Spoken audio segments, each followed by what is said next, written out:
में दहशत का दूसरा नाम था चंगेज खान, जिसके नाम मात्र से लोगों में दहशत हो जाया करती थी। आखिर कौन था या क्यों थी इसके नाम में इतनी दहशत? चलिए जानते हैं इसके इतिहास के बारे में। वह कहाँ से आया था और किस वंश का था। चंगेज खान मंगोलिया की राजधानी उलान बटोर, जो उत्तर में रूस और दक्षिण में चीन के बीच स्थित था, वह वहाँ का शासक था। चंगेज खान इतना खतरनाक शासक था कि जिस एरिया से उसके सैनिक गुजर जाते थे वह पूरी तरह से ध्वस्त हो जाता था। चंगेज खान इतिहास का बहुत निर्दयी शासक था।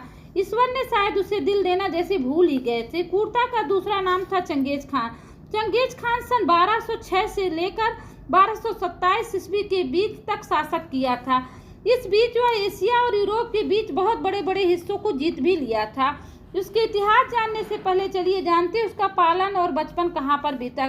चंगेज खान का जन्म 1162 ईस्वी में बैकाल झील के पास मंगोलिया के खानाबदोशी कबीले में हुआ था। इनके पिता थे एंसुगुई, जो कबीले के सरदार थे, और माता थी होएलुन। किंतु 10 साल में ही चंगेज खान के पिता की मृत्यु हो जाती है और वह अपने पत्नी और 7 बच्चों को छोड़कर वह दुनिया से चला जाता है। अनाथ होने के बाद चंगेज खान मेहनत करता चला गया और आगे बढ़ता चला गया। कबीले के सरदार का पुत्र था, इसलिए वह बचपन से ही युद्ध की बारीकियां सीखता रहा। चंगेज खान बचपन से ही गुस्सैल था। वह किसी बात पर एक बार अपने भाई से गुस्सा हो जाता है तो अपने भाई को ही मार डाला था। चंगेज खान का नाम एक नेता के नाम पर रखा गया था, जिसे उसके पिता ने हराया भी था। जैसे जैसे चंगेज की प्रतिष्ठा बढ़ती गई, तब मंगोलों की सभा ने सरदार भी उसे बना दिया। जब वह कबीले का सरदार बना तो वह 51 साल का था। इस उम्र तक लोग ज़्यादातर शांति और आराम चाहते थे, किंतु उसके लिए विजय यात्रा की शुरुआत थी ये उम्र। चंगेज खान की युद्ध की शुरुआत उस वक्त होती है जब एक दिन वह शिकार करके वापस आता है तो उसकी पत्नी घर पर गायब होती है।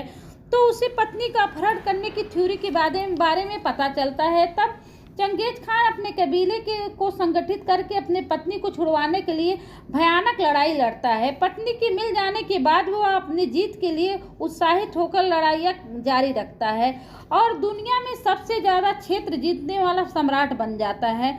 उसका साम्राज्य 3 करोड़ 30 लाख वर्ग किलोमीटर में फैल चुका था। पूरी दुनिया का 22% उसके कब्जे में आ गया था। अब तक इतना विशाल साम्राज्य मंगोलिया में उस दूसरा कोई सम्राट नहीं था। तब तक चंगेज खान बड़ी सावधानी और चतुरता से युद्ध करता था। वह अपने सैनिकों को भी खास तरह की ट्रेनिंग दे रखी थी। सबसे ज़्यादा वह अपने घोड़ों को भी सिखाता था।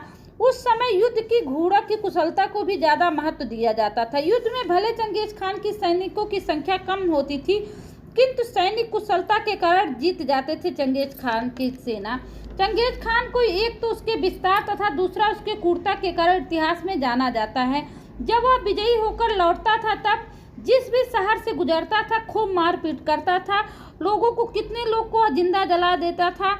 वहाँ के कुत्तों तक को वह जीवित नहीं छोड़ता था। चंगेज खान जब चीन की बीजिंग पर अधिकार किया तो हजारों लाखों लाशों की ढेर लगा दिया था।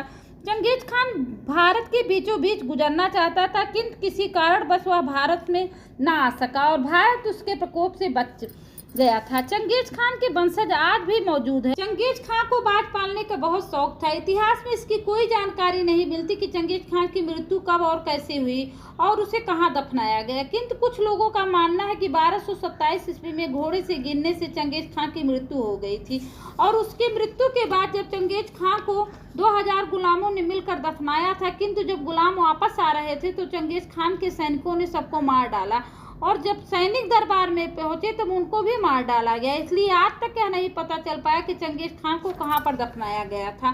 चंगेज खान की मृत्यु के बाद उनके पुत्र ओंगदेई खान मंगोलिया के शासक बने थे, जो बहुत ही दयालु और शांति प्रिय थे।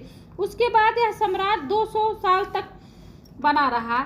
आज के वीडियो में बस इतना ही। आगे मिलूंगी नेक्स्ट वीडियो में। Thanks for watching.